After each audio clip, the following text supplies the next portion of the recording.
আমি দুধ গরম করে রান্নাঘর থেকে ফিরে আসছিলাম, তখনই শাশুড়ি মায়ের ঘর থেকে অদ্ভুত শব্দ শুনতে পেলাম।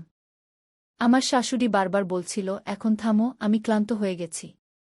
আমার আর এতটুকু শক্তি নেই। তুমি খুব শক্তিশালী, কিন্তু আমি দুর্বল। তারপর যখন শ্বশুরের রাগিত স্বর শোনা গেল, শ্বশুর বলছিলেন, চুপ করে বসে থাকো এবং এভাবেই চলতে দাও। এসব শুনে আমি ভয় পেয়ে গেলাম এবং আমার ঘরে চলে এলাম। যখন আমি ঘুমোতে গেলাম তখন ভাবতে লাগলাম, আমার শ্বশুর এত শক্তিশালী কিভাবে? আমারও তো এমন একজন স্বামী চাইছিল। হ্যালো বন্ধুরা, আমার বিয়ে খুব তাড়াহুড়োতে হয়েছিল। একটি ভালো ঘরবাড়ি হওয়ার কারণে আমার বাবা মা বিয়ে থেকে অস্বীকার করেননি এবং আমার দ্রুত বিয়ে দিয়েছিলেন। আমি শ্বশুরবাড়িতে এসে 1 সপ্তাহ হয়ে গিয়েছিল এবং আমি আমার স্বামীর দৈনন্দিন রুটিন ভালোভাবে জানতাম। সে প্রতিরাতেই দুধ পান করতে পছন্দ করত, কিন্তু আমি ভুলে যেতাম। আমি প্রতিবার ছোট ছোট জিনিস ভুলে যেতাম এবং কিছু জিনিসকে বেশি গুরুত্ব দিতাম এবং সেই সব নিয়ে ভাবতে থাকতাম। 3 দিন ধরে আমার স্বামী আমাকে রাতে দুধ আনতে মনে করিয়ে দিচ্ছিল। আমার দুধ পান করার অভ্যাস আছে, কিন্তু আমি আবার ভুলে গেলাম। একদিন আমার স্বামী রাগ করে আমার কাছে এল এবং রাগ করে আমাকে বলল, আমাকে কি প্রতিরাতেই তোমাকে বারবার বলতে হবে? আমি দ্রুত উঠে রান্নাঘরে চলে গেলাম।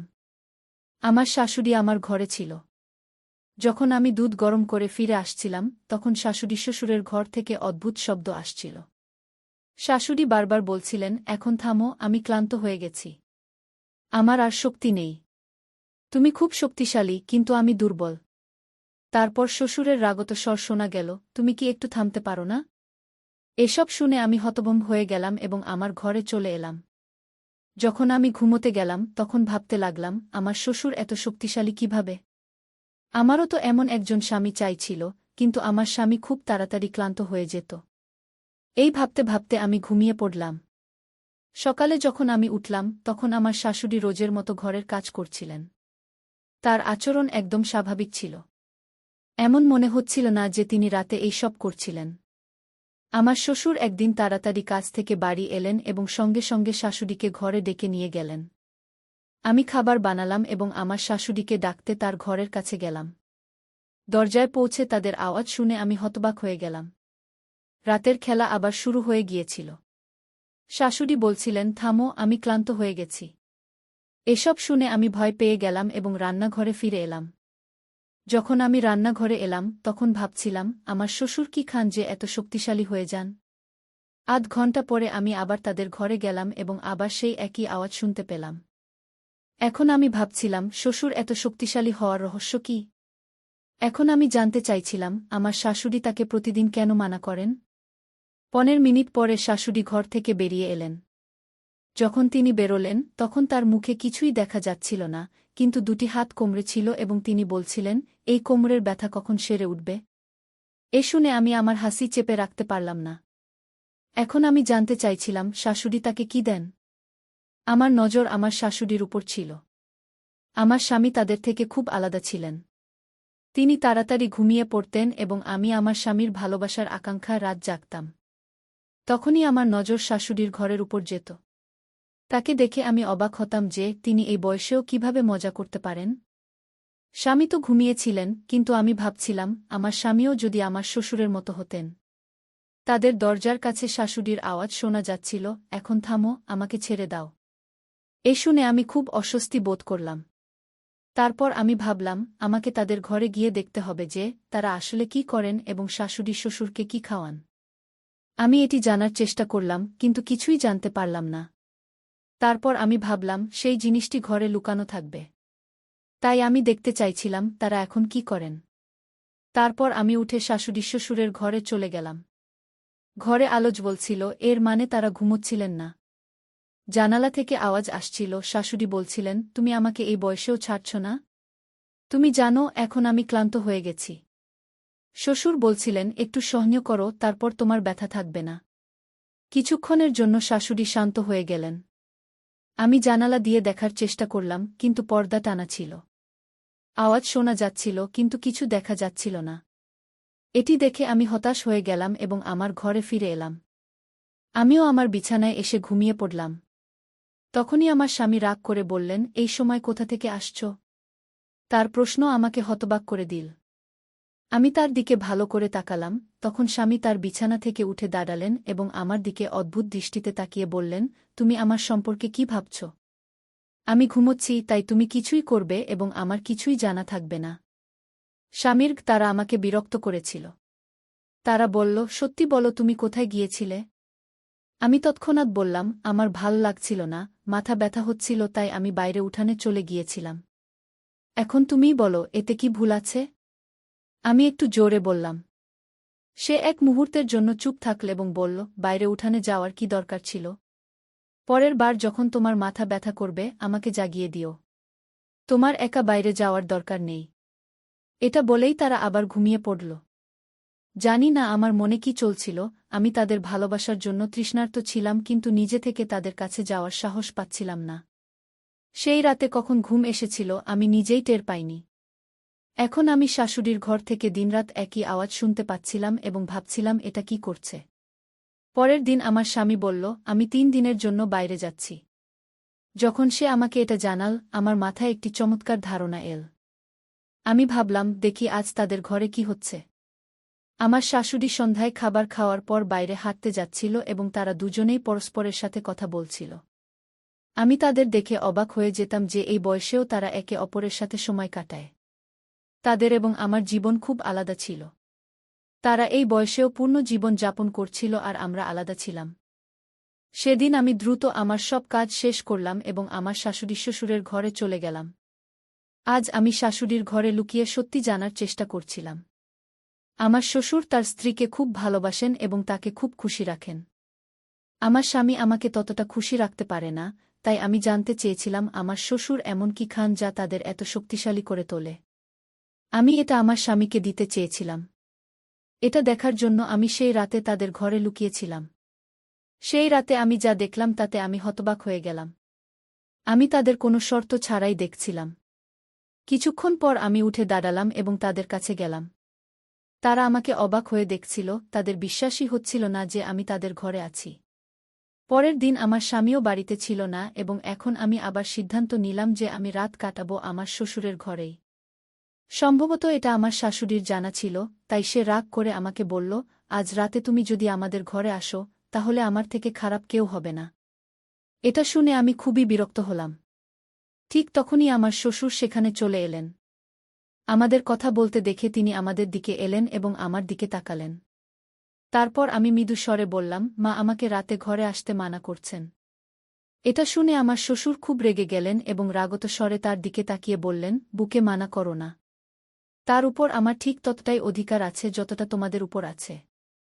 তারপর তুমি তাকে কেন মানা করছ? যা তুমি নিজে করতে পারো না তাকে করতে দাও। তার চলে যাওয়ার পর আমার শাশুড়ি বলল, যদি তুমি আজ আমাদের ঘরে আসো, তাহলে আমি তোমার স্বামীকে তোমার বিরুদ্ধে করে দেব। এটা শুনে আমি খুবই বিরক্ত হলাম। যদি সে আমার স্বামীকে আমার বিরুদ্ধে কিছু বলে, তাহলে সে আমার উপর রাগ করবে। আমার পক্ষে এসব সহ্য করা অসম্ভব ছিল। আমি জানতাম আমার স্বামী সন্দেহপ্রবণ মানুষ। যদি তার মনে কোনো কথা ঢুকে যায় তাহলে তা দূর করা সহজ নয়। আমার এখনও মনে আছে, যখন প্রথম দিকে একবার আমি ঘর থেকে বাইরে চলে গিয়েছিলাম, তখন সে আমাকে কত রাগ করে কথা বলেছিল। আমি তার চোখে সন্দেহ দেখে ভয় পেয়ে গিয়েছিলাম। যদি আমার শাশুড়ি এমন কিছু বলে তাহলে আমি কি করব? আর আমার স্বামী তার মায়ের কথা শুনবে এবং তার উপরই বিশ্বাস করবে। তারপর আমি সিদ্ধান্ত নিলাম যে আমি আমার শাশুড়ির কথা মানব, তার সাথে মিশে যাব এবং সে রাগ করবে না।